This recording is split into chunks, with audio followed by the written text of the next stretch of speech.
தமிழீழ விடுதலை போராட்டம் பற்றிய சுமந்திரனின் பார்வை எப்படியானது? பாராளுமன்ற பொதுத் தேர்தல் நெருங்கி வரும் சமகாலத்தில் பல கட்சிகள் தங்கள் பிரசார நடவடிக்கைகளை தீவிரப்படுத்தியுள்ளன. சில கத்துக்குட்டி கட்சிகள் நாம் மக்களுக்கு என்ன செய்வோம், தமது பணி எத்தகையது, தமது தூர நோக்கு என்ன, அதை எப்படி அடையப் போகிறோம் என்ற வெளிப்படுத்தல்கள் இன்றி தனியே எதிர்த்தரப்பினரை விமர்சித்தலை மட்டுமே இலக்காக கொண்டிருக்கின்றன. அந்த வகையிலே எதிர்த்தரப்பினரால் பெரிதும் விமர்சிக்கப்படும் நபராக சட்ட வல்லுநர், தமிழ் தேசிய கூட்டமைப்பின் பேச்சாளர் சுமந்திரன் அவர்கள் காணப்படுகின்றார். இந்த எதிர்ப்பு எத்தகையது? உண்மையில் இந்த விமர்சனத்திற்கு உட்பட்டவர்தானா சுமந்திரன்? அவரின் நிலைப்பாடு இது தொடர்பில் என்ன என்பதை நாம் பார்க்க வேண்டியது காலத்தின் கட்டாயமாகும். சுமந்திரனை விமர்சிப்பவர்கள் அவரின் அறிவுத்திறனையும் ஆளுமையையும் சட்ட வல்லமையையும் விமர்சிக்க துளியேனும் இடமில்லாதவர்கள். அந்தளவிற்கு சமயோசித திறனையும் ஆளுமை பேச்சாற்றலையும் நிலைமைகளை கையாளும் நுட்பத்தினையும் அவர் கொண்டிருக்கின்றார். சட்டப்புலமை மிகுந்த அவர் இலங்கை நாட்டு சட்டத்தை மட்டுமல்லாமல் சர்வதேச சமவாய சட்டங்களையும் கரைதேற கற்றவர். அனைவரும் வியந்து பார்க்கும் அளவிற்கு சட்டங்களால் நிலைமைகளை கட்டுப்படுத்தக்கூடியவர்.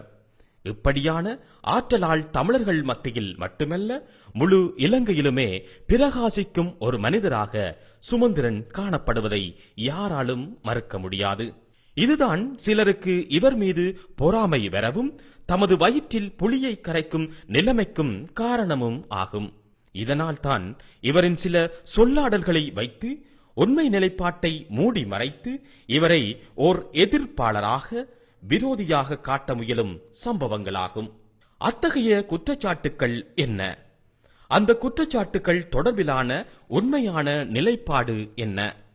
இவர் மீது இருக்கும் பிரதான விமர்சனங்களையும் அது தொடர்பில் சுமந்திரன் அவர்களின் உண்மைத்தன்மை என்ன என்பதனையும் நாங்கள் தொடர்ந்து பார்க்கலாம். சுமந்திரன் விடுதலை புலிகளின் தியாகங்களை கொச்சைப்படுத்துகின்றார்.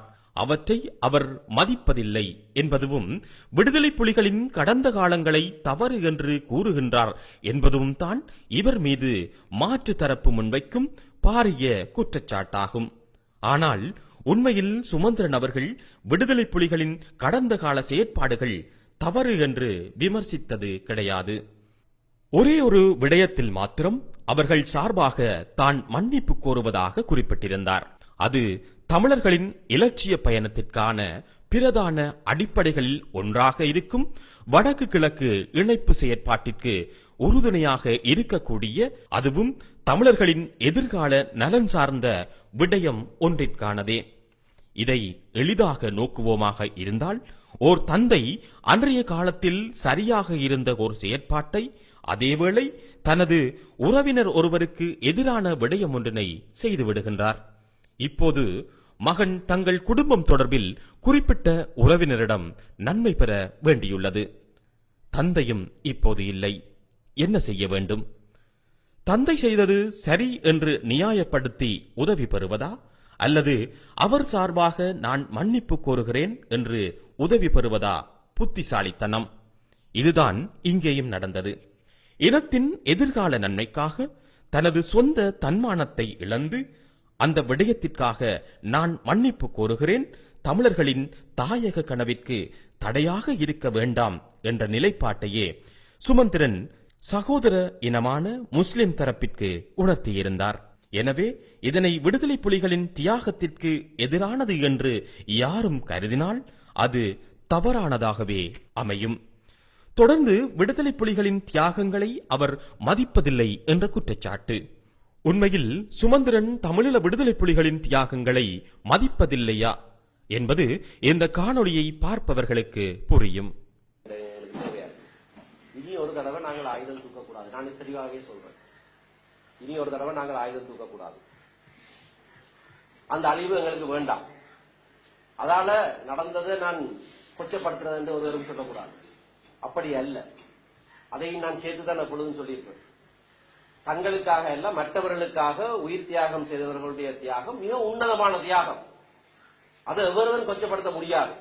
அவர்கள் தங்களுக்காக சாக இல்லை, அவர்கள் எங்களுக்காக இறந்தவர்கள். அது உன்னதமான ஒரு தியாகம். ஆனால் அதற்காக இனியும் 1,00,000 இளைஞர்களை நாங்கள் பலிக்கடாவாக அனுப்ப முடியாது, அது செய்யக்கூடாது. அப்படியான உணர்ச்சிகளை தூண்டுவது பொறுப்பற்ற செயல், மிகவும் மிகவும் பொறுப்பற்ற செயல். எங்களுடைய இளைஞர்கள் வாழ வேணும், வாழ வேணும். அதற்கான வழியைத்தான் நாங்கள் அமைச்சு கொடுக்க வேண்டும். அது கேட்கறது கஷ்டமா இருக்கும். இந்த சுடுறன் கொட்டுறன் புரட்டுறன்னு சொன்னா உணர்ச்சி நல்லா இருக்கும் கேட்க. கொஞ்சம் பொறுங்கோ, அடுத்த முறை ஒரு தீர்மானம் வரும், இந்த சட்டம் நிறைவேற இல்ல, அடுத்த மாசம் பாராளுமன்றத்தில் சொன்னா கொஞ்சம் கஷ்டமா தான் இருக்கும். ஆனா இது நன்மையானது. இது எங்கள்ட மக்களுக்கு காலம் தாழ்த்தி என்றாலும் ஒரு முடிவை தரும். அரசியலமைப்பு சட்டம் உருவாக்கப்பட வருமா தான் அத்திவாரம். அது உருவாக்கப்படுவது இந்த நாட்டில் எப்படியாக செய்யப்படலாம்? தெற்கில் இருக்கிற மக்களோடு நாங்கள் என்னத்தை பேசுகிறோம், என்னத்தை சொல்லுகிறோம்? அவர்கள் இதை ஏற்றுக்கொள்ள வேண்டும், ஏற்றுக்கொள்ள பண்ணலாம். நியாயமான கோரிக்கை, எங்களுடைய கோரிக்கை நியாயமான கோரிக்கை. இப்போது உண்மையில் சுமந்திரன் விடுதலை புலிகளின் தியாகங்களை கொச்சைப்படுத்துகின்றாரா, இல்லை யதார்த்தத்தை பேசுகின்றாரா? யதார்த்தத்தை பேசுவது கொச்சைப்படுத்துவதாக அமையுமா என்பது மக்களுக்கு புரிந்திருக்கும். அடுத்ததாக அவர் தமிழீழ விடுதலை புலிகள் அமைப்பிலிருந்து இந்த மண்ணுக்காக எமக்காக உயிர் தியாகம் செய்தவர்கள் தங்கள் சொந்தங்களால் நினைவு கூறப்பட வேண்டியவர்கள்.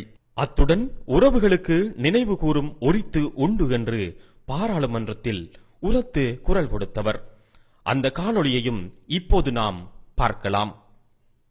And every Sinhalese and Muslim person also must mourn the death of every LTT cadre who died in this unnecessary war. That sentiment must be expressed. It's important, if you are serious about reconciliation, it is important for you to allow memorialization, and government has agreed that memorialization will be allowed. Many of the LTT cemeteries have been desecrated, the most uncivil action by the previous government. I've gone to some villages, I'll mention the names of the villages, Uduthurai, Aliyavala in my constituency, where people showed me the area where their children are buried. There are coconut estates there. It's been flattened by bulldozers. The most uncivil thing that any community can do is to desecrate cemeteries. That has been done. They still want to remember their children in the month of November. And I think world over, as we remember, world over as we celebrate, and I did wear a poppy flower, I want our people who have lost their children, they may have been LTT cadres, but they all belong to us and they have died. And I want those parents and others to remember their children and brothers during the month of November. They have done that for years. They were prevented by the previous regime from doing that. But I plead with this government to permit them to remember them in those cemeteries in the month of November. We are at a stage when we are not asking for the division of the country. You know that. We are at a stage when we have publicly issued violence. Please wind up. You know that. Thank you, sir. I'll wind up now. தொடர்ந்து இறுதி யுத்தத்தில் மட்டுமல்லாது தமிழர்கள் மீது கட்டவிழ்த்து விடப்பட்ட கொடிய யுத்தம் தமிழர்களுக்கு எதிரான இன அழிப்பே என்றும் பாராளுமன்றத்தில் குரல் கொடுத்தவர். இன அழிப்பு நடைபெற இல்லை என்று சுமந்திரன் கூறுகின்றார் என்று சில விசமிகளின் பொய் பிரச்சாரத்திற்கு முன்பாகவே அவர் இந்த உரையை பாராளுமன்றத்தில் நிகழ்த்தியிருந்தார். இன அழிப்பை நிரூபிக்க சர்வதேச சட்டங்கள் கோரும் ஆதாரங்கள் எங்களிடம் போதாமல் உள்ளது, அதையும் நாங்கள் ஆதாரப்படுத்த வேண்டும் என்று பிற்பட்ட காலத்தில் சொன்னதை இன அழிப்பு நடைபெறவில்லை என்று சுமந்திரன் கூறுகின்றார் என்று தெரிவுபடுத்த முயன்றது விடிவை விரும்பாத சுயநலவாத கூட்டங்கள். எனவே தமிழர்களின் இருப்பையும் இனத்தின் நிரந்தர அரசியல் தீர்வையும் எட்டுவதற்கு சுமந்திரன் அவர்களின் ராஜதந்திர நகர்வும் உலக வல்லாதிக்கத்தின் ஆதரவை பெறும் சாணக்கியமும் தமிழர்களாகிய எமக்கு ஆயுத பலமற்ற இன்றைய காலத்தின் கட்டாய தேவையாகும்.